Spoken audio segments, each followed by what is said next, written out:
Hello, আজকে আমি পরবো শাড়ি আর জুয়েলারি, কারণ আজকে আছে আমার একটা বিয়ে বাড়ি। কিন্তু আমার চুলের তো এই অবস্থা, কি হেয়ার স্টাইল করা যায়? তারপরে আমার মাথায় আসলো এই ভিডিওটা, যেখানে দেখানো হচ্ছে দিদিটা কোনো রকম ক্রিম পার ছাড়াই শুধুমাত্র স্ট্রেটনার দিয়ে কি সুন্দর হেয়ার ক্রিম করে নিল।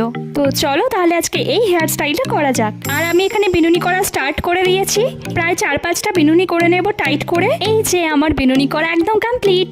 এবার আমি একটা স্ট্রেটনার দিয়ে চুলে ভালো করে হিট দিয়ে দেব। আর আমি এই হেয়ার স্টাইলটা আজ ফার্স্ট টাইম ট্রাই করছি, তাহলে চলো এখন রেজাল্ট দেখা যাক। ওয়াও, এটা যে এত সুন্দর হবে আমি তো ভাবতেই পারিনি। পার্লারে না গিয়ে কোনো রকম খরচ না করে যে বাড়িতে এত সুন্দর ক্রিম করা যায় আমার তো জানাই ছিল না। আমার তো এই হেয়ার স্টাইলটা দারুণ লেগেছে। আর তোমাদেরও যদি ভালো লাগে তোমরাও কিন্তু বাড়িতে এটা ট্রাই করতে পারো।